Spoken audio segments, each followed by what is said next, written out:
Ibonye mana game taking kwa mwana ya be kwana ka isi abia ozo. Onwe video nchokwu nene mana before then can go put alone this report na social media that na Peter Obi is set to leave ADC. And then end this right up us. Obi Kwankwaso will join NDC next week. Kwankwaso movement tells the cabal. Cabal is a news platform. Also, Rabiu Kwankwaso, former governor Kano State, will defect Kobonawo on Apu from the African Democratic Congress to the Nigerian Democratic Congress next week. The Kwankwaso movement has informed the cabal. Habib Mohammed, spokesman of the Kwankwaso movement, told cabal on Friday night that the decision was sealed after anonymous endorsement by the stakeholders. Una figure, mana before we end this, mana don't worry. I know this video. Kuno fozia Rotimi Amaechi regarding Obi and Kwankwaso movement. And end this video.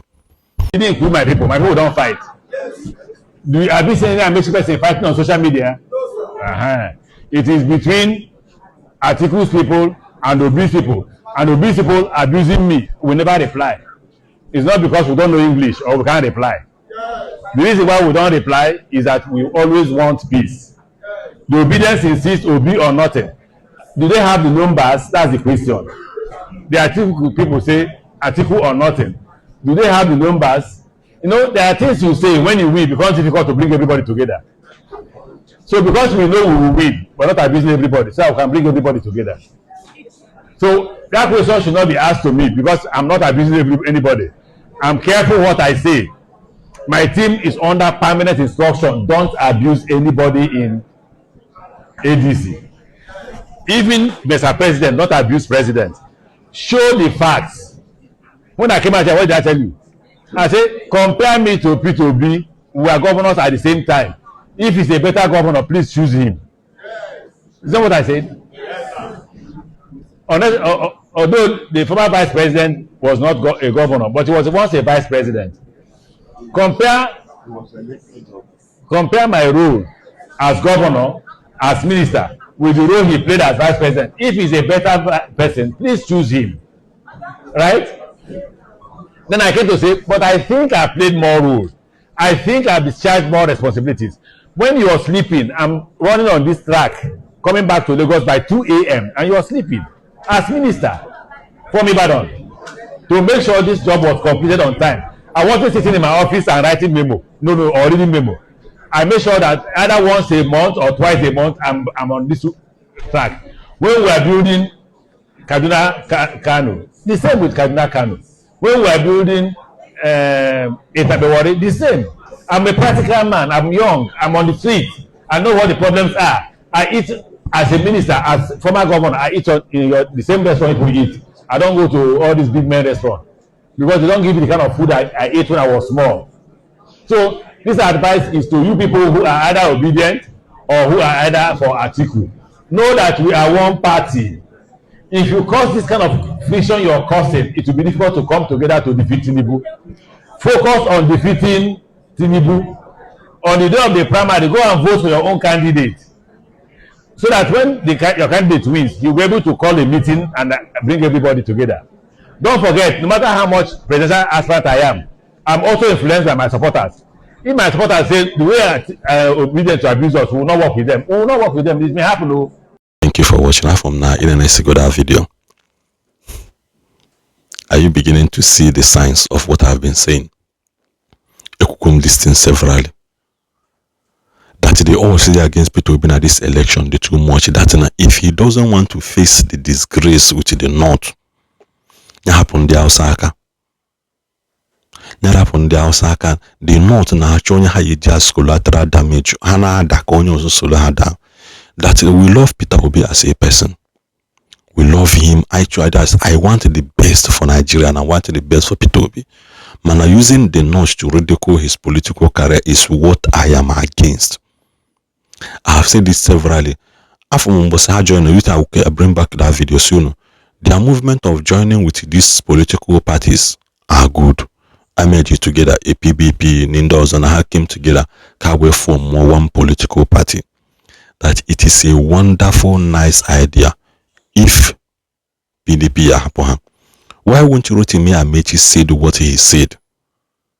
Why won't Rotimi Amaechi said what he said? Whereby na PDP ownership has ruled in favor of Nweke. Kitanwa, who will bend in for Peter Obi and Kwankwaso or Rotimi Amaechi ka ọ bụ Atiku? Ekwugo say kedu ihe a ya emegide ka Atiku wee back ya off? Kedu ihe a ya eme ka Atiku wee back ya off wee kwete? Se ka Peter Obi chia or ka Peter Obi ligolo. Peter Obi win a political campaign. With less than 6 months to general election, Peter Obi enwetebero a flag bearer presidential ticket and Kobido campaign, yeah, and you think that something is not wrong somewhere. And make we put on an come on, you don't know what you are saying. Peter Obi Nanka. It is not about being emotional, it's about looking from the other side of the things that are happening before your very eyes. The Nigerian media system has been controlled to control what you see, how you think, what you eat, if possible, what you breathe in, what you hear, and what you watch. That is how they have programmed this thing. Several I've told the people, I grew up in the north. Saying I grew up in the north, you people don't ask question. Who did he meet? North are not to be trusted when it comes to politics, because you're not to display is different from what they will do to you on election day.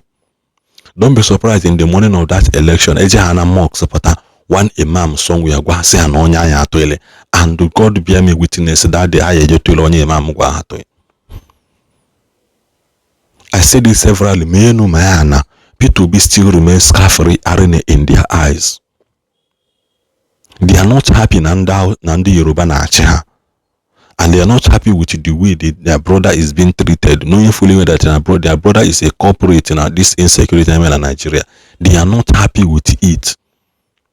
Sheyi Tinubu has been doing the work of Vice President Shetima for the past God knows when. Apatana say, quick. These things does not move me. The truth is, if Peter Obi can form his own party, the world will rally around him. Party of incorruptible and uncorruptible, tested and trusted individuals. So we have also some mother NATO came when at the party. Now move on. He doesn't have to lick ass off and down for him to get what he wants. And they buy an ass no political strategy. Political strategy, my foot. How many times can Dausa Wiguloni as a vice president and rule this country? Go and check from 1960. Nigeria and Webehoni were vice president. And you people are not seeing this bigger picture. 6 months to election, people will be Rotimi Amaechi, but I made this type of video. But I made this type, see that he is not backing down. Knowing fully what now can ADC and go problem, internal problem already. The sentiment and Labour Party is repeating itself again. Tinubu is working hand in hand with some people in all those political parties, most of them are Zafa. Man, somebody who is ruling them and financing them is Tinubu. Come on. No problem. We just pray that people will be political career man can article. Or down article because not in a only hoof to fall back on. Hello Zekita, they will blame it on Peter Obi. They will blame it on Peter Obi. Peter Obi, the earlier the better. Form your own party and leave these people alone. Form your own party. What about a party and former governor, former minister, other corrupt leaders and other corrupt people that Tinubu have things against, and chanting on that party. And you think you want to succeed? Never. Can you now watch or join another party? No problem. Man, anywhere he goes, we go with him. Man, I am still saying it. It is better for him to have his own party. This is the party of Peter Obi, because some boy join a Labour Party. A lot of us thought no Peter Obi on Labour Party. At the end of the day, Julius Saburi and Papa, Ratiko Hana Ratiko, Ketakwa, the same thing, 2 people again. Na ADC and Ratiko. With less than 6 months to election. Despite all the money that was spent to go na ADC. despite all the money. People are not going to pay early. And they pay early now. It is a very huge disaster and a very huge disaster and disadvantage. The odds are still stuck against Peter Obi if only he will form his own party. Called the one.